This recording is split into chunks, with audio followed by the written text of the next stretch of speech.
जय हिंद दोस्तों, मैं सुमित प्रताप आपका अपना चैनल बिफोर द एग्ज़ाम में स्वागत करते हैं। आज हम एडुटेरिया का जो बिहार सचिवालय का सेट प्रैक्टिस आया है उसका हम आज सेट प्रैक्टिस 5 को देखने वाले हैं, जो कि आपको बिल्कुल एग्ज़ाम के पैटर्न पर ही आधारित होगा। आपका एग्ज़ाम में इसी तरह के क्वेश्चन देखने को मिलेंगे, तो आप वीडियो को लास्ट तक जरूर बने रहिएगा। दोस्तों, यदि आप चाहते हैं कि आपको 150 नंबर का PDF डाउनलोड करना चाहते हैं तो आप हमारे चैनल से जुड़ जाइए और हम आपको बताएंगे इसका 150 नंबर का PDF कहाँ से डाउनलोड करें, तथा जो आपको मैथ और रीजनिंग का भी यदि सोल्यूशन करना चाहते हैं तो हम उसका भी आपको PDF प्रोवाइड करेंगे। तो हमारे चैनल को अभी तक आपने सब्सक्राइब नहीं किया तो इसे जरूर सब्सक्राइब कर दें। हम इसका आपको रेगुलर एक सेट आपको डेली करवाते चलेंगे। चलिए दोस्तों, देखते हैं आज का हमारा पहला क्वेश्चन। आज का हमारा पहला क्वेश्चन यह रहा। आज का हमारा पहला क्वेश्चन यह होने वाला है कि चलिए दोस्तों, कि एक ही पदार्थ के गुण क्या किसी पिंड का सीमांत वेग निर्भर करता है। जो किसी पिंड का जो सीमांत वेग होता है वह किस पर निर्भर नहीं करता है। तो वह किस पर निर्भर नहीं करता है? आपको तरल की ऊंचाई पर यह निर्भर नहीं करता है। चलिए नेक्स्ट क्वेश्चन देखते हैं। मेरा अगला क्वेश्चन है कि अनुदैर्ध्य तरंगें निम्न में से किससे होकर नहीं गुजरती है। तो यह किससे होकर नहीं गुजरती है? आपको निर्वात से होकर नहीं गुजरती है। चलिए नेक्स्ट क्वेश्चन देखते हैं। एक अवतल दर्पण की वक्रता केंद्र पर रखी वस्तु का प्रतिबिंब कहाँ बनेगा। तो एक अवतल की जो वक्रता केंद्र पर रखी हुई वस्तु का जो प्रतिबिंब बनेगा तो वह कहाँ पर बनेगा। तो वह कहाँ पर बनेगा? आपको वक्रता केंद्र पर बनेगा। क्या? तो वह वक्रता केंद्र पर बनेगा। चलिए नेक्स्ट क्वेश्चन देखते हैं। मेरा अगला क्वेश्चन है कि प्रासरभ वे ध्वनियाँ हैं जिनकी आवृत्ति होती है। जो प्रासरभ ध्वनियाँ होती है उनकी आवृत्ति क्या होती है, यह बताना है। तो क्या होती है? तो इसकी ध्वनि होती है यह 20,000 हर्ट्ज से अधिक होती है। क्या? तो इसका जो प्रासरभ ध्वनि होती है यह 20,000 हर्ट्ज से अधिक होती है। यदि आपको 20 हर्ट्ज से लेके 20,000 हर्ट्ज तक रहेगा तो उसे क्या कहेंगे? उसे हम श्रव्य ध्वनि कहते हैं। और 20 हर्ट्ज से कम रहेगा तो उसे क्या कहेंगे? उसे हम अवश्रव्य ध्वनि कहते हैं। चलिए नेक्स्ट क्वेश्चन देखते हैं। निम्नलिखित में से कौन सा सही सुमेलित नहीं है। आपको इनमें से बताना है कि इसका कौन सा है जिसका सही सुमेलित नहीं किया गया है। तो कौन हो जाएगा? ये आपको हो जाएगा ऑप्शन नंबर सी हो जाएगा। इसका सही सुमेलन नहीं किया है। तो जो सही सुमेलन किया गया उसको देख लेते हैं कि गति का जो विषयक नियम है उसने किसने दिया है? उसे न्यूटन ने दिया है। और सापेक्षता का सिद्धांत किसके द्वारा दिया गया? ये आपको आइंस्टीन के द्वारा दिया गया। और लॉगरिथम का जो नियम दिया गया ये किसके द्वारा दिया गया? तो यह जॉन नेपियर के द्वारा। किसे? तो जॉन नेपियर के द्वारा दिया गया। तो यह जो हमारा विद्युत आकर्षण का नियम है यह ओम के ना देकर किसी ने दिया है? इसको किसने दिया है? तो इसे कुलम्ब ने दिया है। तो किसने दिया है? तो इसे कुलम्ब ने दिया है। आप इसे भी याद रखिएगा। नेक्स्ट देखते हैं कि तो इसे कुलम्ब ने दिया है। तो विद्युत प्रतिरोध का नियम किसने दिया था? तो जो विद्युत प्रतिरोध का नियम है यह ओम के द्वारा दिया गया था। और विद्युत ऊष्मा प्रभाव का जो नियम है यह किसके द्वारा दिया गया? तो यह जूल के द्वारा दिया गया था। चलिए दोस्तों, नेक्स्ट क्वेश्चन देखते हैं। मेरा अगला क्वेश्चन है कि किसी तत्व के परमाणु संहिता निम्नलिखित में से किसकी संख्या के योग के बराबर होता है। तो वह किसकी संख्या के योग के बराबर होता है? तो वो आपको होता है केवल प्रोटॉन और न्यूट्रॉन की संख्या के योग के बराबर होता है। चलिए नेक्स्ट क्वेश्चन देखते हैं। एक ही पदार्थ के अणुओं के बीच जो बल कार्य करता है उसे क्या कहते हैं। जो एक ही पदार्थ के बीच जो अणुओं के जो बल लगते हैं उसे हम क्या कहते हैं? तो उसे हम क्या कहते हैं? उसे हम कहते हैं ससंजक बल। क्या? तो ससंजक बल। यदि एक ही पदार्थ अणुओं के बीच रहेगा तो ससंजक रहेगा। लेकिन यदि इसमें कह दिया कि भिन्न भिन्न पदार्थों के बीच के जो बल लगते हैं तो वो कौन हो जाएगा? वो आपको असंजक बल हो जाएगा। क्या? तो असंजक बल हो जाएगा जो आपको भिन्न भिन्न हो जाएगा। और एक ही रहेगा तो क्या होगा? वह ससंजक बल होगा।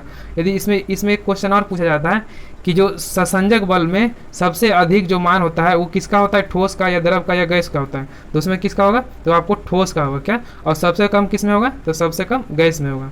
चलिए नेक्स्ट क्वेश्चन देखते हैं।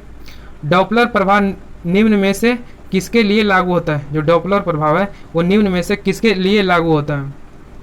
तो वह किसके लिए लागू होता है? वो सापेक्ष गति के लिए लागू होता है। क्या? तो सापेक्ष गति के लिए लागू होता है। जैसे कि इसमें क्या होता है कि जो एक ट्रेन आती है और एक व्यक्ति जो खड़ा रहता है उसी में इसका उदाहरण दिया जाता है कि जो डॉपलर का जो प्रभाव के कारण वह उसका जो सीटी का जो आवाज़ होता है वह तीव्र सुनाई देता है धीरे धीरे, और जैसे नज़दीक आता है वह तीव्र देता है। वो किसके कारण होता है? तो वह डॉपलर प्रभाव के ही कारण होता है। तो उसे क्या कहते हैं? उसे सापेक्ष गति के लिए कहा जाता है। नेक्स्ट क्वेश्चन देखते हैं। निम्नलिखित में से किसे अखिल भारतीय टेनिस संघ का नया अध्यक्ष बनाया गया? कौन सा? तो अखिल भारतीय टेनिस संघ का जो नया अध्यक्ष बनाया गया वह किसे बनाया गया है?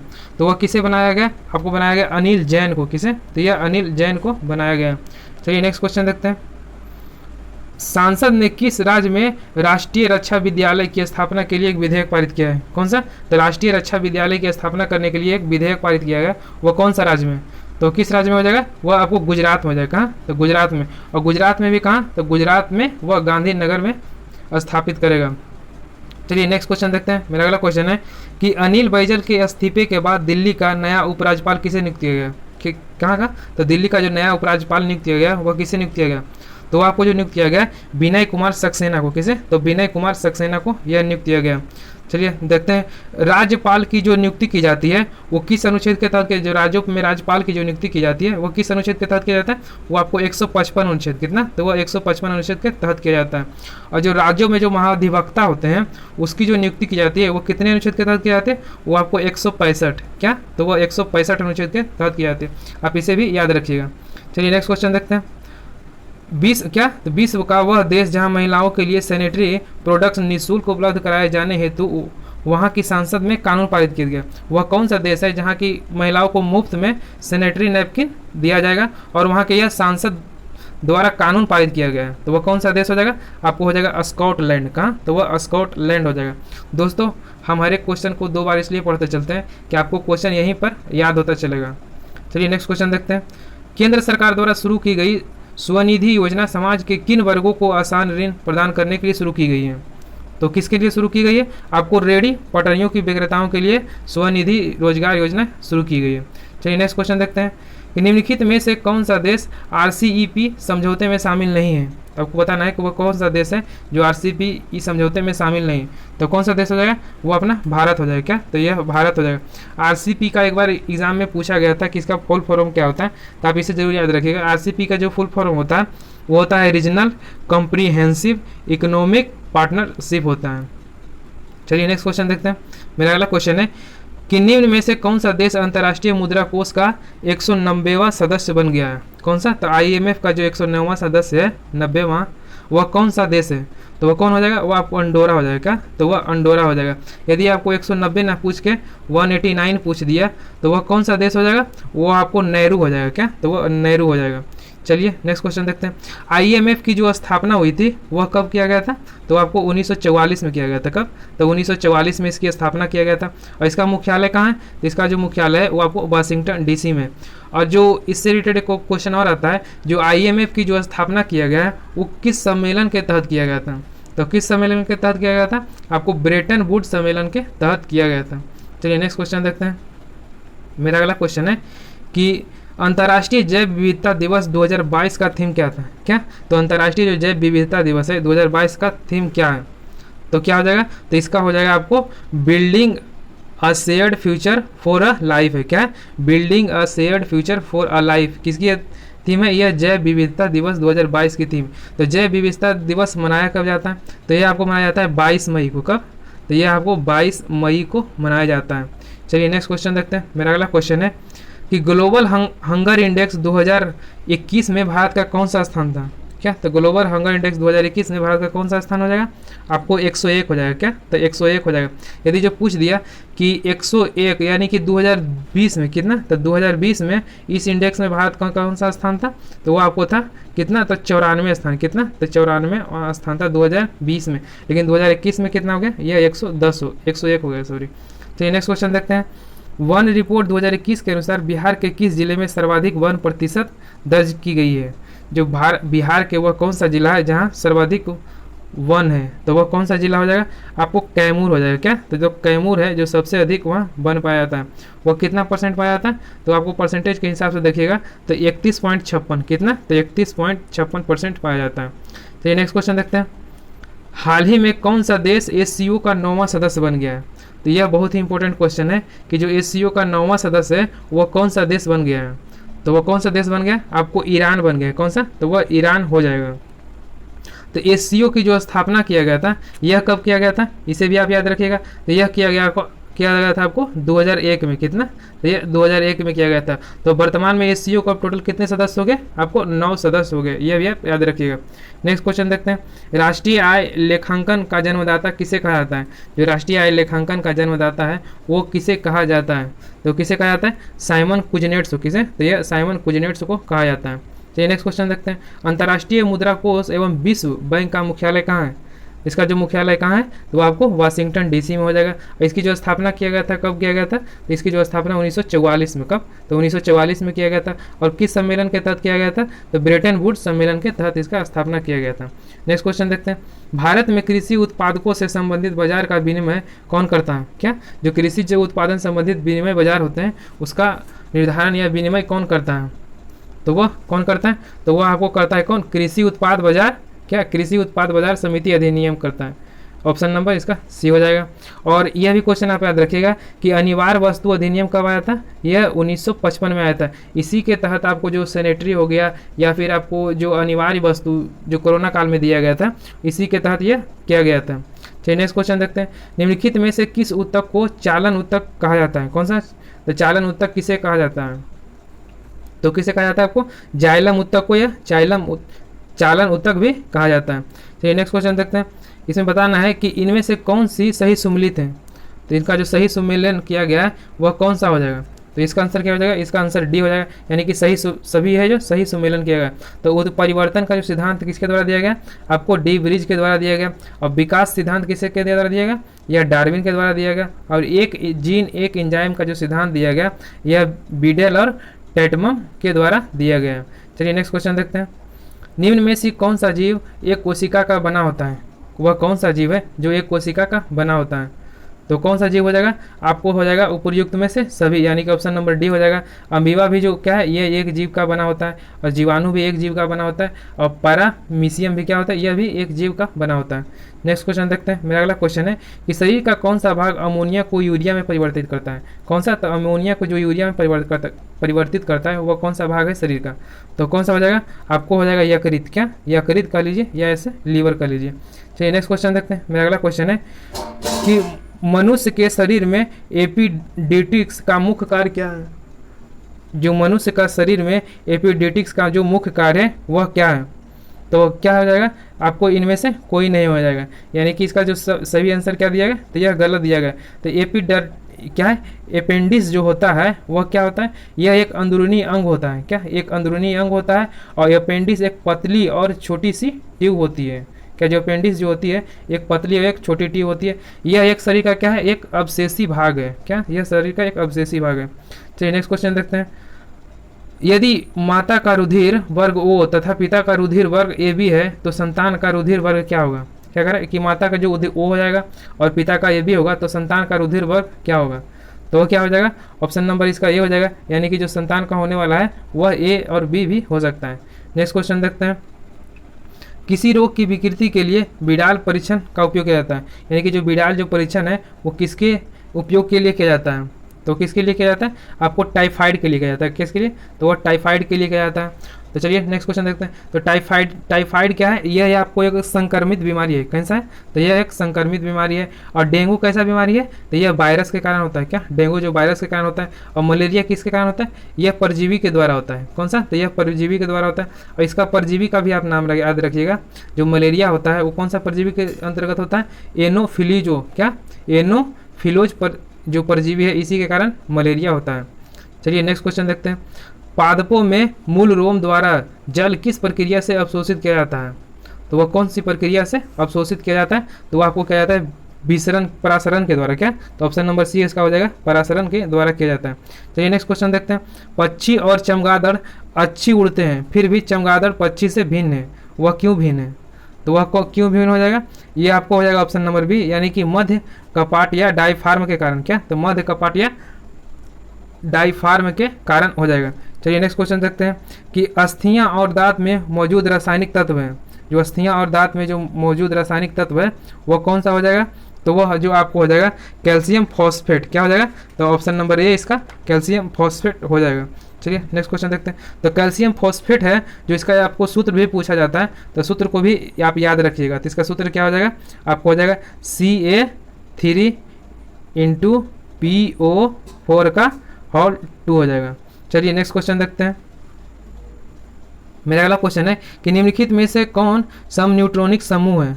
आपको जो सम न्यूट्रॉनिक समूह है इसमें बताना है कि वह कौन सा हो जाएगा। तो वह कौन सा हो जाएगा, ऑप्शन नंबर डी हो जाएगा। क्या, ऑप्शन नंबर डी, यानी कि सम न्यूट्रॉनिक्स उसे कहते हैं जिसमें न्यूट्रॉनों की संख्या क्या होती है, तो समान होती है, उसे क्या कहते हैं, उसे हम सम न्यूट्रॉनिक्स कहते हैं। तो इसमें देख घटा लीजिए, आपको यदि 14 में से 6 घटाइएगा तो क्या हो जाएगा, यह 8 हो जाएगा। 15 में से 7 घटाइएगा तो यह भी 8 हो जाएगा, और 16 में से 8 घटाइएगा तो यह भी क्या, तो इसका सभी क्या हो जाएगा, इसका सब इक्वल होता है। तो इसीलिए क्या, जो न्यूट्रॉनों की संख्या है वह सब इक्वल आ रहा है, इसीलिए हम क्या कहेंगे, इसे सम न्यूट्रॉनिक्स कहते हैं। चलिए नेक्स्ट क्वेश्चन देखते हैं। मेरा अगला क्वेश्चन है कि क्रायोलाइट निम्न में से किसका अयस्क है। जो क्रायोलाइट है निम्न में से किसका अयस्क है, तो किसका हो जाएगा, आपको एल्यूमिनियम का हो जाएगा। किसका, तो क्रायोलाइट है जो एल्यूमिनियम का, एल्यूमिनियम का एक बहुत ही महत्वपूर्ण अयस्क है, एक कौन सा है, वो एक बॉक्साइट अयस्क है। क्या, एक बॉक्साइट अयस्क है, इसे भी याद रखिएगा। नेक्स्ट क्वेश्चन देखते हैं। निम्नलिखित में से किसकी उपस्थिति के कारण पीतल का रंग हवा में फीका पड़ जाता है। जो पीतल का रंग है हवा में किसके कारण फीका पड़ जाता है, तो वह जो किसी कारण फीका पड़ जाता है, आपको ऑप्शन नंबर डी, यानी कि हाइड्रोजन सल्फाइड के कारण। किसे, तो हाइड्रोजन सल्फाइड के कारण यह फीका पड़ जाता है। नेक्स्ट क्वेश्चन देखते हैं। भारी जल का अनुभार कितना होता है। जो भारी जल होता है उसका अनुभार कितना होता है, उसका अनुभार आपको 20 होता है। क्या, तो भारी जल का जो अनुभार 20 होता है, लेकिन जो साधारण जल का अनुभार कितना होता है, ये आपको होता है 18.016 होता है। आप इसे भी, यानी लगभग इसका 18 होता है। नेक्स्ट क्वेश्चन देखते हैं। कॉपर सल्फेट का अन्य नाम क्या है।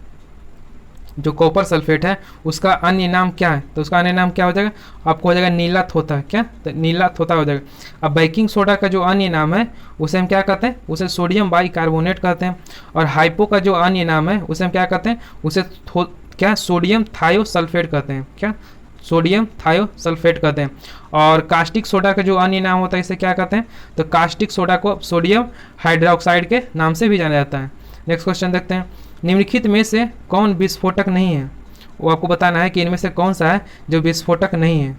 तो कौन सा हो जाएगा, यह आपको नाइट्रो क्लोरोफॉर्म हो जाएगा। क्या, तो नाइट्रो क्लोरोफॉर्म है जो विस्फोटक पदार्थ नहीं है, लेकिन आपको पोटेशियम क्लोरेट या फिर TNG का लीजिए या फिर TNT का लीजिए, ये सब क्या है, ये विस्फोटक है। लेकिन नाइट्रो क्लोरोफॉर्म है तो यह क्या है, तो यह जो आपको है ये आपको निषेचक है। क्या, निषेचक है, यानी किसी मरीज को यदि ऑपरेशन किया जाता है तो उससे पहले आपको नाइट्रो क्लोरोफॉर्म दिया जाता है, जिससे वह क्या होता है, वह बेहोश हो जाता है। इसीलिए क्या, इसे निषेचक या फिर बेहोश करने के लिए हम इसे उपयोग में करते हैं। तो किसे, तो नाइट्रो क्लोरोफॉर्म को, इसे आप याद रखिएगा। दोस्तों, यदि आपने हमारे चैनल को अभी तक सब्सक्राइब नहीं किया तो इसे जरूर सब्सक्राइब कर दें। और जो आप कह रहे थे कि रीजनिंग और जो मैथ का जो PDF होगा, साथ ही में जो उसका सोल्यूशन होगा वह कहाँ मिलने वाला है, तो आप हमारे टेलीग्राम लिंक से जुड़ जाइए। हम उसका डिस्क्रिप्शन में लिंक दे देंगे, तो आप हमारे टेलीग्राम ग्रुप से जुड़ जाइए। वहाँ पे आपको रीजनिंग और मैथ का जो फुल सॉल्यूशन होगा, इसमें जितना भी दिया रहेगा हम आपको सभी का सभी प्रोवाइड कर देंगे। तो दोस्तों, आपने हमारे चैनल को नहीं सब्सक्राइब किया तो इसे सब्सक्राइब कर लें और हमारे टेलीग्राम से जुड़ जाइए, जिससे कि आपको मैथ और रीजनिंग का फुल सॉल्यूशन मिलता रहेगा। चलिए दोस्तों, नेक्स्ट क्वेश्चन देखते हैं। और इसका जो है हम डेली आपको एक एक सेट रोज़ प्रोवाइड करते रहेंगे। तो आप कोशिश कीजिएगा आप डेली एक एक सेट रोज़ मारें, जिससे आपको 150 नंबर का हो जाएगा। यानी कि हम आपको GK का सेट करवा रहे हैं और आप खुद से रीजनिंग और मैथ बना लीजिएगा। चलिए नेक्स्ट क्वेश्चन देखते हैं। खुले में देर तक दूध को रखने पर खट्टा क्यों हो जाता है। जो खुले में हम दूध को रखते हैं देर तक वो खट्टा क्यों हो जाता है, आपको लैक्टिक अम्ल के कारण। किसे, तो लैक्टिक अम्ल के कारण ये खट्टा हो जाता है। चलिए नेक्स्ट क्वेश्चन देखते हैं। निम्नलिखित में से कौन सा महाद्वीप क्षेत्रफल के अनुसार सबसे बड़ा है। जी आपको ऑप्शन के अनुसार दिया गया है कि जो सबसे क्षेत्रफल के अनुसार सबसे बड़ा कौन है, तो यह ऑप्शन में आपको बताना है। तो कौन हो जाएगा, तो ये आपको हो जाएगा अफ्रीका। यह क्या है, ये अफ्रीका हो जाएगा। यह ऑप्शन के अनुसार यदि कह देगा कि पूरे वर्ल्ड में सबसे अधिक क्षेत्रफल किसका है, तो ये आपको एशिया का हो जाएगा। किसे, तो वह एशिया का हो जाएगा, सबसे अधिक क्षेत्रफल हो जाएगा। और दूसरे नंबर पर किसका हो जाएगा, दूसरे नंबर पर आपको हो जाएगा अफ्रीका का हो जाएगा। और तीसरे नंबर पर किसकी हो जाएगा, तो वह उत्तरी अमेरिका का हो जाता है। चलिए नेक्स्ट क्वेश्चन देखते हैं। मेरा अगला क्वेश्चन है कि विश्व में सबसे ऊँची चोटियाँ किस पर्वत की पाई जाती है। जो विश्व में सबसे अधिक ऊँची चोटियाँ हैं वह किस पर्वत की होती है, तो वह किस तरह की पर्वत होती है, आपको बलित पर्वत होती है। क्या, तो वह बलित पर्वत होती है। अब ब्लॉक, एक क्वेश्चन आपको एक पूछा जाता है कि ब्लॉक पर्वत कौन सा है, आपको ऑप्शन में दे दिया जाएगा। तो ब्लॉक पर्वत कौन सा है, तो आपको ब्लॉक फॉरेस्ट है, जो कहाँ की है, तो यह जर्मनी का है। एक साल्ट रेंज है, क्या, एक साल्ट रेंज भी पर्वत है, वो ब्लॉक पर्वत के तहत आता है। वह कौन सा देश में पड़ता है, वो आपको पाकिस्तान में साल्ट रेंज पड़ता है। अवशिष्ट पर्वत है जो भारत में भी पाया जाता है, वो कौन सा हो गया, तो एक विंध्याचल हो गया, एक सतपुड़ा हो गया, एक नीलगिरी हो गया और एक राजमहल की जो पहाड़ियाँ हैं, ये सब क्या है, ये अवशिष्ट पर्वत की उदाहरण है। चलिए नेक्स्ट क्वेश्चन देखते हैं। हिंद महासागर और लाल सागर को कौन सी जल संधि जोड़ती है? कौन सा करा? यह हिंद महासागर और लाल सागर को जोड़ने वाली जल संधि है, वह कौन सी जल संधि है? तो वह कौन सी हो जाएगी? तो बाब अल मंदेब। क्या? तो जो बाब अल मंदेब है वह हिंद महासागर को लाल सागर से जोड़ती है। यदि आपको कहा जाएगा कि क्या, तो मलक्का जल संधि है, यह किसको किससे जोड़ती है? तो ये आपको अंडमान सागर और दक्षिणी चीन सागर, कैसे? तो अंडमान सागर और दक्षिणी चीन सागर को यह जोड़ती है। और हुरमुज जल संधि है वह किसे जोड़ती है? यह आपको फारस की खाड़ी और ओमान को जोड़ती है। और जो क्या हो गया, ये मक्का तो हो गया, हुरमुज भी हो जाएगा। चलिए नेक्स्ट क्वेश्चन देखते हैं। मेरा अगला क्वेश्चन है कि पूर्वी घाट तथा पश्चिमी घाट का मिलन स्थल कहाँ है?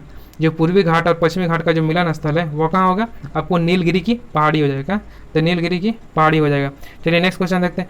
नीलगिरी की पहाड़ी हो जाएगा तो नील यहाँ से आप एक बात और याद रखिएगा, हमने पिछले सेट में यहाँ आपको बता दिया था कि दक्षिण का जो सर्वोच्च चोटी है वह कौन सी है। तो आपने पिछला सेट देखा हो तो आप उसे बताइएगा कमेंट बॉक्स में कि दक्षिण, जो भारत की जो दक्षिण है, दक्षिणी भारत की जो सर्वोच्च चोटी है वह कौन सी है, और उसकी जो लंबाई भी, हाइट भी हमने बता रखा है। तो आप बताइएगा जरूर कि उसका वह कौन सी है।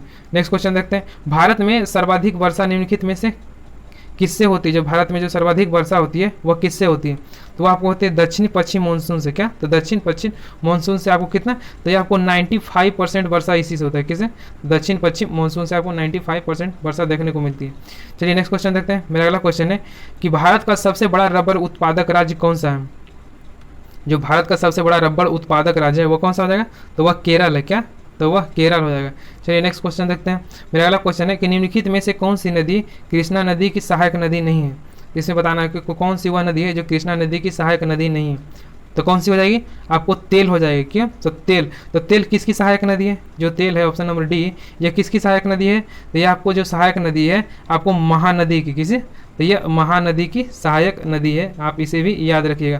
तो जो कृष्णा नदी की सहायक नदी कौन हो जाएगा? तो आपको भीमा कृष्णा नदी की सहायक नदी हो जाएगा। कोयना भी और पंच गंगा, ये सब क्या है? यह कृष्णा नदी की सहायक नदी है। नेक्स्ट क्वेश्चन देखते हैं। निम्नलिखित में से किस प्रकार का वन भारत में सर्वाधिक बृहद क्षेत्र में पाया जाता है? तो कौन सा वन हो जाएगा जो आपको सर्वाधिक बृहद क्षेत्र में भारत में पाया जाता है? आपको उष्ण कटिबंधीय आर्द्र पर्वतीय वन है जो सर्वाधिक पाया जाता है। नेक्स्ट क्वेश्चन देखते हैं। अपनी राष्ट्रवादी प्रतिक्रिया में भारतीय संविधान निर्माताओं ने अल्पसंख्यकों के हितों और भावनाओं के सर्वोत्तम को कम करके आका है, यह कथन किसका है? जो कम करके आका है यह कथन किसने कहा था? यह किसने कहा था? यह आइवर जोनिन्स ने कहा था। क्या? आइवर जेनिन्स ने कहा था। नेक्स्ट क्वेश्चन देखते हैं। भारतीय संविधान की प्रस्तावना में समाजवादी शब्द का संशोधन करके कब जोड़ा गया था? यानी कि जो भारतीय संविधान में समाजवादी शब्द वह कौन से संशोधन के तहत जोड़ा गया? तो कौन सा हो जाएगा? आपको 42वें संविधान संशोधन के तहत यह जोड़ा गया था। तो 42वें संविधान संशोधन हुआ था कब? यह आपको 1976 में हुआ था। कब? यह 1976 में हुआ था। इसमें 2 वर्ड और जोड़े गए थे। एक तो कौन सा? एक पंथ निरपेक्ष हो गया था और एक अखंडता शब्द को जोड़ा गया था। यानी कि 42वें संविधान संशोधन में आपको 3 वर्ड जोड़े गए थे। कौन कौन? तो समाजवादी, पंथ निरपेक्ष और अखंडता शब्द जोड़ा गया था, जो कब हुआ था? 1976 में हुआ था। चलिए दोस्तों नेक्स्ट क्वेश्चन देखते हैं। एक विधेयक जो संसद से प्रस्तुत किया जाता है कौन सी प्रक्रिया के बाद अधिनियम बन जाता है? संसद के द्वारा जो प्रस्तुत किया एक विधेयक है वो कौन से प्रक्रिया के बाद यह अधिनियम बन जाता है? तो कौन से प्रक्रिया के? तो जब राष्ट्रपति अपना इसे सहमति दे देता है तो क्या बन जाता है? यह अधिनियम बन जाता है। नेक्स्ट क्वेश्चन देखते हैं। राज्य सरकार का कार्यकारी अध्यक्ष संवैधानिक प्रमुख कौन होता है? तो वह संवैधानिक प्रमुख कौन होता है? तो वह राज्यपाल होता है। कौन? तो वह आपको राज्यपाल होते हैं। तो राज्यपाल जो किस अनुच्छेद के तहत होते हैं? ये आपको 154 के एक अनुच्छेद के तहत संवैधानिक होते हैं। चलिए नेक्स्ट क्वेश्चन देखते हैं। भारत के राष्ट्रपति को उसके पद से किसके द्वारा हटाया जा सकता है? जो भारत के राष्ट्रपति है उसको उनके पद से किसके द्वारा हटाया जा सकता है? तो वह सांसद के द्वारा। कैसे? तो सांसद के द्वारा। वो भी किस तहत हटाया जा सकता है? तो वह महाभियोग के तहत। तो महाभियोग का जो वर्णन किया गया है अनुच्छेद 61 में किया गया। कितना? तो अनुच्छेद 61 में किया गया है। चलिए नेक्स्ट क्वेश्चन देखते हैं। मेरा अगला क्वेश्चन है कि लोकसभा चुनाव का कोई प्रत्याशी अपना जनमत खो देता है, वह कितना वोट प्राप्त कर देगा? वैध मतों का वह कितना वोट यदि प्राप्त नहीं कर पाता है तो वह अपना जो जनमत है वह खो देता है। तो वह कितना? तो वह 1/6 हो जाएगा। कितना? तो वह 1/6 नहीं यदि प्राप्त करेगा वैध मतों का तो क्या अपना जनमत खो देगा। नेक्स्ट क्वेश्चन देखते हैं। सर्वोच्च न्यायालय के न्यायाधीशों की सेवानिवृत्ति का उम्र कितना होता है? किसे? तो सर्वोच्च न्यायालय के। तो कितना होता है? आपको 65 वर्ष होते हैं। कितना? तो आपको 65 वर्ष होते हैं। चलिए नेक्स्ट क्वेश्चन देखते हैं। तो सर्वोच्च न्यायालय की जो स्थापना किया जाता है कौन से अनुच्छेद के तहत? यह आपको 124 अनुच्छेद के तहत किया जाता है। नेक्स्ट क्वेश्चन देखते हैं। मेरा अगला क्वेश्चन है कि राज्य की विधानसभाओं का निर्वाचन का प्रावधान भारतीय संविधान के किस अनुच्छेद में वर्णन किया गया है? तो किस अनुच्छेद में वर्णन किया गया? आपको 170 अनुच्छेद में। कितना? तो 170 अनुच्छेद में इसका वर्णन किया गया है। और 164 अनुच्छेद क्या है? तो 164 अनुच्छेद के तहत ही राज्यपाल जो होते हैं वो मुख्यमंत्री का नियुक्ति करते हैं। कितना? तो 164 अनुच्छेद के तहत करते हैं। चलिए दोस्तों नेक्स्ट क्वेश्चन देखते हैं। दोस्तों यदि इसका PDF डाउनलोड करना चाहते हो तो आप हमारे जरूर टेलीग्राम ऐप, मेरा जो टेलीग्राम ग्रुप है उससे जरूर जुड़ जाइए। हम आपको मैथ और रीजनिंग का जो फुल सोल्यूशन आपको प्रोवाइड कर देंगे। दोस्तों यदि आपने हमारे चैनल को अभी तक सब्सक्राइब नहीं किया है तो इसे जरूर सब्सक्राइब कर दें और बेल आइकन को भी दबा दें। यदि आपको यह वीडियो अच्छा लग रहा हो तो इसे लाइक कर दें, अपने दोस्तों तक भी इसे शेयर करना ना भूलें। दोस्तों हम इसके बाद यदि आपका अच्छा रिस्पॉन्स रहा तो हम इसके बाद आपको मॉडर्न हिस्ट्री का जो लुसेंट बुक का होता है उसका मास्टर वीडियो लाएंगे, जिससे आपको बहुत ही बेनिफिट होगा। आप मात्र 2.5 से 3 घंटे के अंदर ही आप जो है वो पूरे आधुनिक विज्ञान को एक वीडियो में क्लियर कर देंगे, जिससे आपका यह होगा कि यदि आपको कभी भी रिवीजन करने का मन रहेगा तो आप वीडियो को देख लीजिएगा, जिससे आपको 1.5 से 3 घंटे में आपको पूरा हो जाएगा। तो चलिए दोस्तों नेक्स्ट क्वेश्चन देखते हैं। भारत का प्रथम परमाणु रिएक्टर का नाम क्या है? जो भारत का जो प्रथम परमाणु रिएक्टर था उसका नाम क्या है? तो उसका नाम अप्सरा हो जाएगा। क्या? तो उसका नाम क्या हो जाएगा? तो उसका नाम आपको अप्सरा हो जाएगा। चलिए नेक्स्ट क्वेश्चन देखते हैं। भारत में आपको अभी टोटल एक्टिव जो परमाणु रिएक्टर है वो कितने हैं? तो आपको टोटल 22 है। कितना? तो टोटल 22 है परमाणु रिएक्टर। तो तारापुर क्या था? जो तारापुर के बारे में आप क्या जानते हैं? तो तारापुर जो था भारत का प्रथम आणविक केंद्र था। क्या? तो भारत का प्रथम आणविक केंद्र तारापुर हो गया। लेकिन अग्नि क्या है? तो यह भारत का प्रथम मध्यम दूरी का मिसाइल है। क्या? तो भारत का प्रथम मध्यम दूरी का मिसाइल है। और पृथ्वी क्या है? तो ये आपको भारत का प्रथम प्रक्षेपास्त्र है। क्या? यह प्रथम प्रक्षेपास्त्र भारत का है। नेक्स्ट क्वेश्चन देखते हैं। निम्नलिखित में से किस देश का राष्ट्रीय चिन्ह वाटर लिली है? वाटर लिली है वह किस देश का राष्ट्रीय चिन्ह हो जाएगा? तो आपको बांग्लादेश का हो जाएगा। किसका? तो यह बांग्लादेश का हो जाएगा। और फ्रांस का जो राष्ट्रीय चिन्ह है वह क्या है? आपको लिली है। क्या? तो लिली हो जाएगा। और जापान की जो राष्ट्रीय चिन्ह क्या है? आपको गुलदाउदी है। क्या? तो गुलदाउदी हो गया। और भारत का राष्ट्रीय चिन्ह क्या है? आपको अशोक स्तंभ हो गया। चलिए नेक्स्ट क्वेश्चन देखते हैं। भारत का राष्ट्रीय पशु कौन सा है? तो भारत का जो राष्ट्रीय पशु है वह कौन सा हो जाएगा? वो आपको बाघ हो जाएगा। क्या? तो बाघ हो जाएगा। भारत का राष्ट्रीय पशु बाघ हो गया। लेकिन यदि हाथी क्या है? तो हाथी जो आपकी है ये राष्ट्रीय विरासत है। क्या? तो राष्ट्रीय विरासत है। और डॉल्फिन क्या है? तो यह डॉल्फिन जो है आपको भारत का राष्ट्रीय जलीय जीव है। क्या? राष्ट्रीय जलीय जीव पूछ देगा तो डॉल्फिन हो जाएगा। चलिए नेक्स्ट क्वेश्चन देखते हैं। नेपाल के संसद को किस नाम से जाना जाता है? जो नेपाल की जो संसद है उसे किस नाम से जाना जाता है? तो उसे किस नाम से जाना जाता है? राष्ट्रीय पंचायत के रूप में उसे जाना जाता है। ऑप्शन नंबर इसका क्या हो जाएगा? ऑप्शन नंबर डी हो जाएगा। तो नेशनल असेंबली के जो नाम से जाना जाता है वो किसके संसद के नाम से जाना जाता है? तो वह फ्रांस के संसद को नेशनल असेंबली कहा जाता है। और फेडरल असेंबली किसे कहा जाता है? तो वह स्विट्जरलैंड के। और जातीय संसद किसे कहा जाता है? तो वह बांग्लादेश को कहा जाता है। चलिए नेक्स्ट क्वेश्चन देखते हैं। अंतर्राष्ट्रीय श्रम संगठन ILO का मुख्यालय कहाँ है? इस क्वेश्चन को हमने दोस्तों कल ही सॉल्यूशन में बता रहा था कि जो श्रम संगठन का जो मुख्यालय है वह कहाँ है, और इसका हमने स्थापना भी बताया था। कल ही इसका डिस्क्रिप्शन में बताया था। हम आपको बताते हैं कि जो डिस्क्रिप्शन हम लोग करते हैं उस पर आप भी ध्यान दीजिएगा। तो कहाँ हो जाएगा? इसका स्विट्जरलैंड हो जाएगा। कहाँ? तो वह स्विट्जरलैंड हो जाएगा। तो इसका जो स्थापना किया गया था वह कब किया गया था? यह 1919 में किया गया था। कब? तो इसका जो स्थापना किया गया था 1919 में किया गया था। नेक्स्ट क्वेश्चन देखते हैं। पर्यावरण निम्नलिखित में से किससे संबंधित किससे बनता है? क्या? जो पर्यावरण निम्नलिखित में से किससे बनता है? तो किससे बनता है? इनमें सभी से बनता है। यानी कि जैव अवघटक संघटक से बनता है, और अजैव संघटक से बनता है, और ऊर्जा संघटक से यह बनता है। नेक्स्ट क्वेश्चन देखते हैं। EPA का पूर्ण नाम क्या है? जो EPA है इसका पूर्ण नाम क्या हो जाएगा? तो इसका जो पूर्ण नाम हो जाएगा ऑप्शन नंबर सी, यानी कि इन्वायरमेंटल प्रोटेक्शन एजेंसी है। क्या? इन्वायरमेंटल प्रोटेक्शन एजेंसी है। तो इसकी स्थापना कब किया गया था? तो इसकी स्थापना आपको 1970 में किया गया था। कब? तो 1970 में किया गया था। चलिए नेक्स्ट क्वेश्चन देखते हैं। मेरा अगला क्वेश्चन है कि पर्यावरण अनुकूल उपभोक्ताओं क्या पर्यावरण अनुकूल उपभोक्ता उत्पादों को चिन्ह करने के लिए सरकार द्वारा क्या प्रारंभ किया गया है? तो वह का क्या प्रारंभ किया गया? तो आपको प्रारंभ किया गया इको मार्क। क्या? तो इको मार्क है जो पर्यावरण जो अनुकूल उपभोक्ता होता है उसे यह प्रदान किया जाता है। तो एक मार्क किसे प्रदान किया जाता है? तो जो एक मार्क है वो किसे दिया जाता है? वो आपको कृषि और खाद्य से संबंधित जितने भी उत्पाद होते हैं उस पे आप देखिएगा उस पर एक मार्क दिया रहेगा। और जो ISI जो मार्क होता है यह क्या है? तो यह आपको औद्योगिक मानक चिन्ह है। क्या? यह आपको औद्योगिक मानक चिन्ह हो गया। और एक मार्क का जो मुख्यालय है वह कहाँ है? तो इसका जो मुख्यालय है नागपुर है। कहाँ? यह भी आपको एग्जाम में एक बार पूछा गया था, तो इसे भी आप जरूर याद रखिएगा। नेक्स्ट क्वेश्चन देखते हैं। विश्व का विशालतम पारिस्थितिकी तंत्र निम्नलिखित में से क्या है? तो वह क्या हो जाएगा, वह आपको समुद्र हो जाएगा, तो समुद्र हो जाएगा। नेक्स्ट क्वेश्चन देखते हैं, एक साधारण समुद्री आहार श्रृंखला का सही क्रम क्या है? जो समुद्री आहार श्रृंखला का सही क्रम क्या है? तो वह क्या हो जाएगा, तो वह जो आपको हो जाएगा ऑप्शन नंबर ए यानी कि डाइटम और क्रिस्टेसिया या हेरिंग हो जाएगा। नेक्स्ट क्वेश्चन देखते हैं, ईस्ट इंडिया कंपनी का राजदूत राज्यों में सहायक संधि का उद्देश्य क्या था? जो ईस्ट इंडिया कंपनी के जो राजपूतों थे वो सहायक संधि किससे कर रहे थे? इनका जो उद्देश्य था यह क्या था? तो इनका जो उद्देश्य था अंग्रेजों की प्रभुसत्ता को स्थापित करने का यह उद्देश्य था। तो सहायक संधि किसके द्वारा लाया गया था? तो सहायक संधि आपको लॉर्ड ब्लेजली के द्वारा लाया गया था। और जो सहायक इस रिलेटेड क्वेश्चन और आता है, जो सहायक संधि को अपनाने वाला प्रथम वह राज्य कौन सा था? तो वह हैदराबाद था। तो कितना में वह अपनाया था? तो वह जो आपको अपनाया था 1798 में। कितना? तो 1798 में यह अपनाया था। चलिए नेक्स्ट क्वेश्चन देखते हैं। मेरा अगला क्वेश्चन है कि ब्रिटिश व्यवस्था में रैयतवाड़ी भू राजस्व संग्रह भारत के किस क्षेत्र में प्रचलित है? कौन सा? तो रैयतवाड़ी भू राजस्व है वो भारत के किस हिस्से में प्रचलित है? तो वह आपको हो जाएगा दक्षिणी क्षेत्र में। कितना? यह दक्षिणी क्षेत्र में हो जाएगा।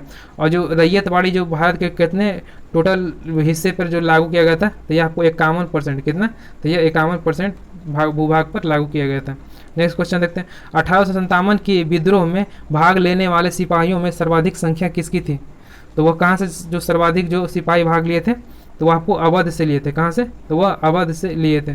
चलिए दोस्तों नेक्स्ट क्वेश्चन देखते हैं। मेरा अगला क्वेश्चन है कि देव समाज का संस्थापक निम्नलिखित में से कौन सा है? कौन सा समाज है? तो यह आपको देव समाज है। इसकी संस्थापक निम्नलिखित में से कौन है? तो कौन हो जाएगा? आपको ऑप्शन नंबर बी, तो शिव नारायण अग्निहोत्री। कौन? तो शिव नारायण अग्निहोत्री हो जाएगा। तो देव जो समाज है उसकी स्थापना कब किया गया था? जिसको जो स्थापना किया गया था 1885 में किया गया था। कब? तो यह 1885 में किया गया था। दोस्तों यदि आपने हमारे चैनल को अभी तक सब्सक्राइब नहीं किया तो इसे सब्सक्राइब कर दें और अपने दोस्तों तक भी इसे शेयर करें। यदि आपको यह वीडियो अच्छा लग रहा हो तो इसे लाइक भी जरूर करें। चलिए दोस्तों नेक्स्ट क्वेश्चन देखते हैं, भारतीय राष्ट्रीय कांग्रेस को किसने भीख मांगने वाला संस्था कहा था?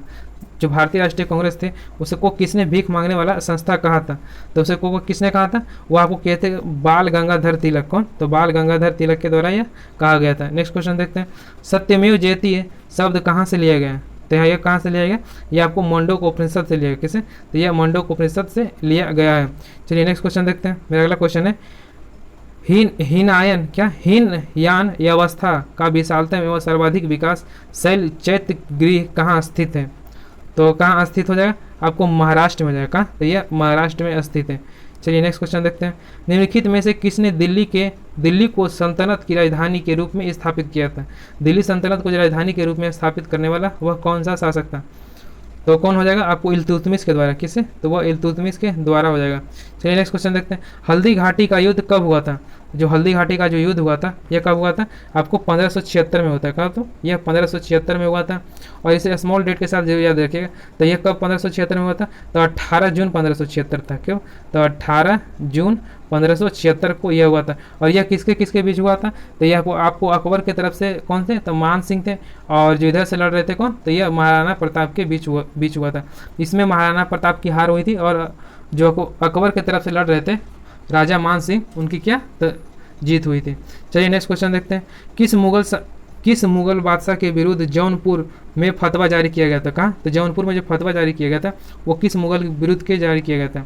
तो वह अकबर के विरुद्ध यह जारी किया गया था। नेक्स्ट क्वेश्चन देखते हैं, नचिकेता अखायान का उल्लेख किसमें किया गया है? तो यह किसमें किया गया? तो आपको जो किया गया कठोपनिषद में। क्या? तो कठोपनिषद में नचिकेता अखायान का उल्लेख किया गया है। और मूर्ति पूजा का आरंभ कब से माना जाता है? जो मूर्ति पूजा है उसका आरंभ यह कब से माना जाता है? तो यह कब से माना जाता है दोस्तों यदि आपने हमारे चैनल को अभी तक सब्सक्राइब नहीं किया है तो प्लीज़ इसे ज़रूर सब्सक्राइब कर दें। और यह वीडियो यदि आपको अच्छा लग रहा हो तो इसे लाइक करें, अपने दोस्तों तक भी इसे शेयर करना ना भूलें।